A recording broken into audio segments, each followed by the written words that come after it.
그냥 단기적으로 이야기하면 금리를 지금 낮추면 안 된다고 생각을 해요. 그것은 단기적으로는 경기를 살리는 것처럼 보이지만 자산의 양극화도 가져오고 버블이 너무 커져서 톡 터지는 순간도 올 수도 있다.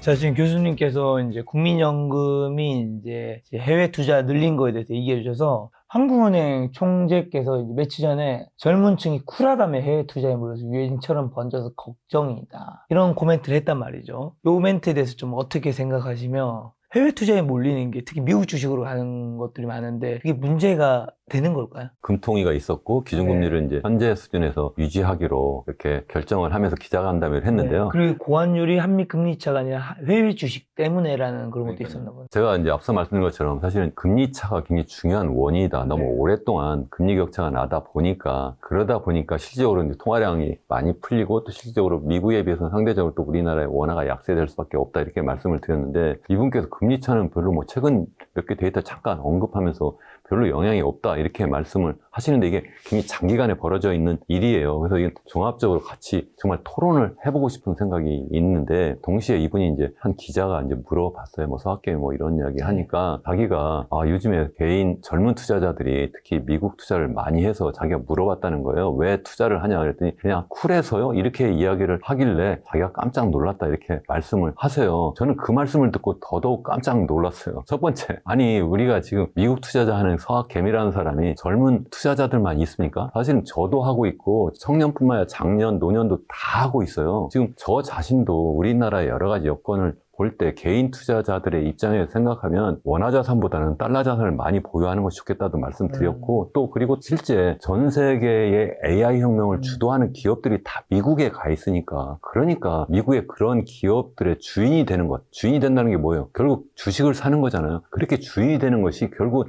내가 미래의 주인이 되는 좋은 방법 중에 하나다 이렇게 말씀을 드리고 있는데 과연 서학개미들이 이렇게 미국 투자하는 분들이 단순하게 쿨해서 그래서 자기의 정말 중요한 이 알토란 같은 자산을 거기다 갖다 집어넣나요? 이건 정말 아니다 이렇게 말씀을 꼭 드리고 싶고 더더군다나 이창용 총재도 정말 훌륭한 경제학자고 저도 경제학자이기도 하고요. 경제학자고 더군다나 한국의 총재인데 이런 것을 정말 서학개미가 왜 개인 투자자가 왜 미국이나 외국에 투자를 하는지를 분석을 해야 되잖아요. 단순하게 한 사람한테 물어봐서 걔가 대답을 하기를 그냥 쿨해서 그랬다. 그 사람이 대표 샘플이 아니잖아요. 대다수 물어보면 다른 요인, 제가 말씀드린 그런 요인 때문에 투자한다고 할 거예요. 근데 그냥 언급 자체를 마치 한 사람이 그렇게 이야기하니까 그게 전체를 대변하는 것처럼 하는 것은 정말 옳지 못하다 하는 말씀이고 그리고 또 이렇게 돈이 빠져나가는 것, 그러니까 해외에 투자하는 것 그것은 그 사람들의 책임도 아니고 좀 전에 말씀드린 것처럼 국민연금이 해외로 나가는 것은 그 사람들의 책임이 아닌 거예요. 무슨 말씀이냐면 지금 이렇게 해외로 돈이 빠져나가는 것, 해외 투자하는 것 그리고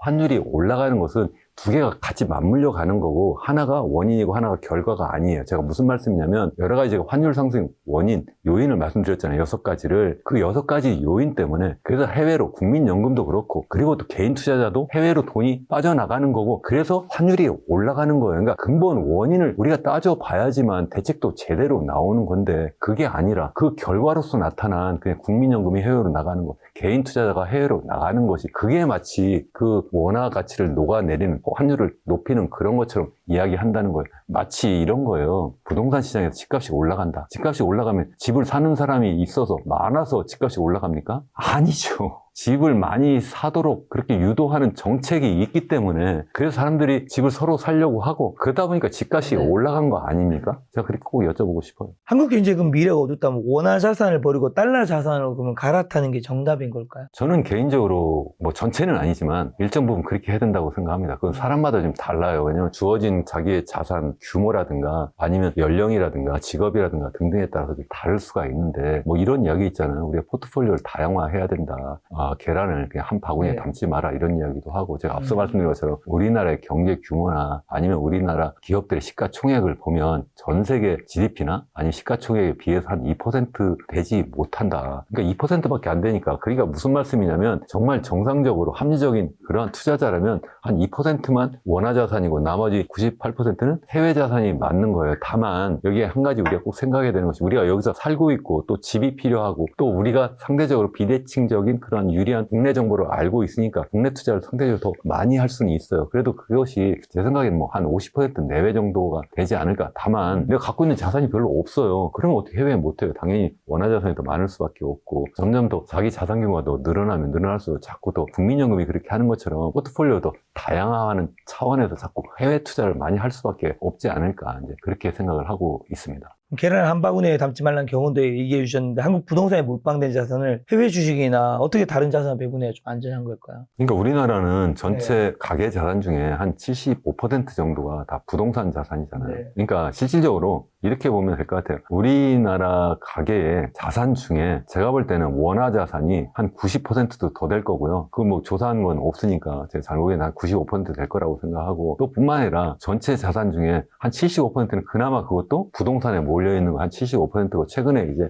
주식으로 이제 머니 무브를 해야 되겠다, 이런 정책은 참 좋다고 저는 생각을 해요. 그러니까 부동산에 몰려있는 그 자산을 주식시장으로 좀 옮겨가는 건 참 좋다. 그래야지만 그것이 생산적인 쪽에 우리 정말 유한한 자원, 그 자원을 쓸 수가 있거든요. 그래야지만 기업들이, 아니면 스타트업 기업들이 그 자원 가지고 새로운 연구 개발이라든가 아니면 새로운 설비 투자를 해서 미래 먹거리를 만드는 거고, 부동산으로 다 돈이 몰려가면 그거 가지고 집값만 띄웠지, 그래가지고 내 자산은 더 늘어나는지 몰라도 시멘트만 잠깐 쌓은다고 해서 그게 우리나라의 미래 먹거리가 아니잖아요. 그런 차원에서 저는 국가적인 차원에서는 당연히 부동산 자산이 자꾸 이런 주식시장 자산, 그리고 또 개인의 입장에서 생각하면 해외 자산으로 자꾸 옮겨가는 게 좋겠다, 이렇게 생각을 하고 있습니다. 그러니까 제 말씀은 자기가 갖고 있는 그 자산 규모라든가 아니면 현재 연령이라든가 등등을 고려해서 조금씩 다를 수는 있지만, 적어도 현재 우리나라가 일반적으로 갖고 있는 그 자산 포트폴리오 배분보다는 좀 더 다양화한다는 차원에서 부동산에서 주식으로 또 옮겨가고, 또 기왕이면 국내뿐만 아니라 해외 자산으로도 많이 옮겨가고, 그것이 결국 달러 자산이 될 수밖에 없는 거죠. 그렇게 자꾸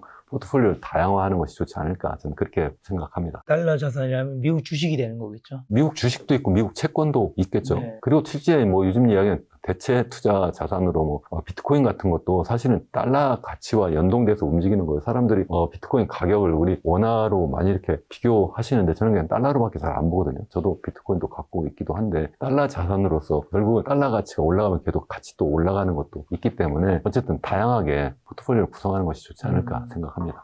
자, 연준의 금리가 또 굉장히 중요한 시즌인데, 12월 및 내년 연준의 금리 인하를 좀 전망해 주신다면요. 저는 금리는 미국 같은 경우에는 인하를 할 수밖에 없을 거라고 생각을 네. 해요.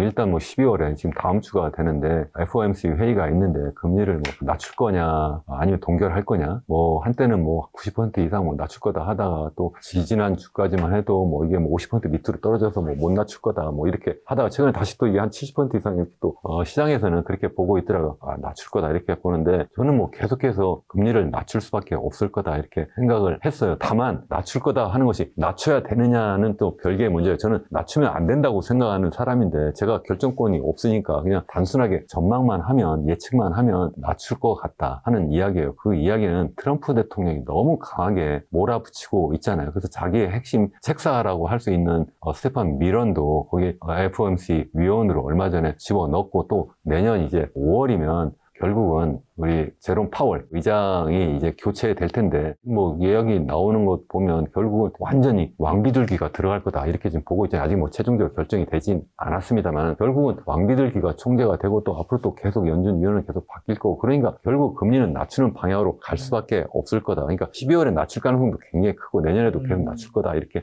생각은 하고 있습니다. 자, 그럼 지금 미국 경제는 좀 어떤 상황인가요? 소비, 투자, 수출, 물가, 고용 괜찮은 상황인가요? 뭐 최근에 뭐 연준이 완전히 뭐 한동안 뭐 내년도 예산 때문에 그냥 완전히 그냥 멈춰 섰다가 뭐 최근에 다시 이제 가동하고 있습니다만, 그렇기 때문에 기본적으로 뭐 물가라든가 아니면 전반적인 우리가 생각하는 기초 통계 자료가 제대로 나와 있지 않잖아요. 그래도 이제 우리가 전반적으로 그냥 평가할 수 있는 것은, 물가는 아직도 3% 수준이고요. 경기는 지금 상당히 좋은 상태고, 고용 시장도 그렇게 나쁘지도 않아요. 다만 몇 가지가 뭐 나쁜 그러한 징표가 나타난다 이렇게 이야기를 하는데, 그래서 제가 앞서 말씀드린 것처럼 그냥 당위적으로 이야기하면 금리를 지금 낮추면 안 된다고 생각을 해요. 그리고 낮추게 되면 그러면 유동성이 더 많이 풀려나가게 되고, 그러면 다시 또 인플레를 다시 또 유발하게 되고, 그것은 단기적으로는 경기를 살리는 것처럼 보이지만 장기적으로는 그것이 결국 자산 인플레도 가져오고, 또 일반적인 물가 수준도 계속 높이고, 그래서 결국은 또 양극화, 자산의 양극화도 가져오고, 그렇게 해서 가난한 사람 더더욱 가난하게 되고, 또 또 부자는 상대적으로 또 부자가 되고 계속 악순환이 되고 어느 순간 또 그것이 버블이 너무 커져서 톡 터지는 순간도 올 수도 있다. 그게 바로 2000년 닷컴 버블이 꺼지는 거고 2008년 그리고 서프라임 모기 사태가 난 거고 이런 거거든요. 그런 역사적 반복이 계속 네. 되어 왔기 때문에 이것을 어쨌든 그런 것을 다 염두에 두고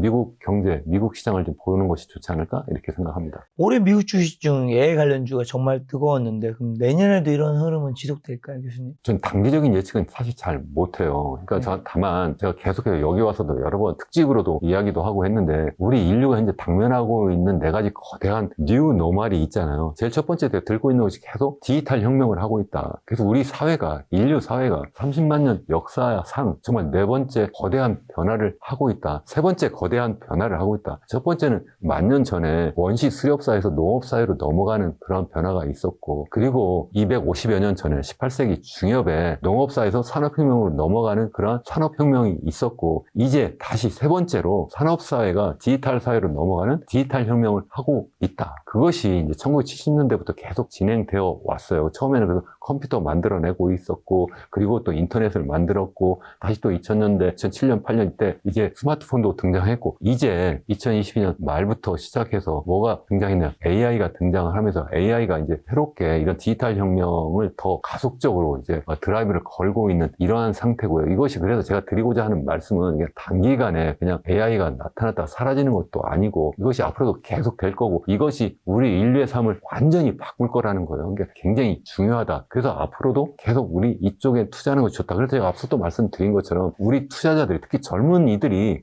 미국에 투자를 많이 하는 것은 그게 쿨하게 보여서가 아니라 우리 이 젊은 세대는 그야말로 디지털 세대예요. 처음부터 태어날 때부터 그 젊은이들은 그냥 디지털 자체를 일상화하는 그러한 삶을 계속 살아가고 있는 거예요. 그래서 기성세대, 이창용 총재까지 포함해서 저까지 포함해서 우리보다도 우리 아날로그 세대보다 훨씬 더 미래를 더 잘 알고 있어요. 그래서 투자를 하고 있는 거고 글로 계속 갈 거라는 말씀을 드리는데 다만 이미 지금 너무나 고평가된 측면도 있으니까 그래서 그 버블이 꺼질 수도 있다. 여러 가지 신호가 있잖아요. 그래서 지금 엔비디아도 최근에 지금 가격이 계속 주춤하고 있고 그래서 엔비디아가 계속 AI 칩을 계속 만들어내고 있었고 GPU가 계속 이제 새로운 걸로 좀 바뀔 수도 있다. 뭐 TPU라고 하나요? 그래서 새로운 걸로 또 바뀔 수도 있고 물론 지금 현재 완전히 뭐 경쟁 관계는 안 되지만 어쨌든 독점 체제는 또 깨질 수도 있겠다. 그렇게 되고 또 뿐만 아니라 AI 기업들은 지금 막대한 그런 투자를 계속 이제 해야 되는데 그 데이터 센터를 계속 이제 더 증설해야 되고 그래서 엄청난 투자금이 들어가는데 당장 이익은 나오지 않으니까 지금 엔비디아가 돈을 빌려주어서 아니면 내가 투자자로 참여해서 그래서 그 돈 가지고 내 엔비디아 칩을 사라 이렇게 하는 것은 1990년대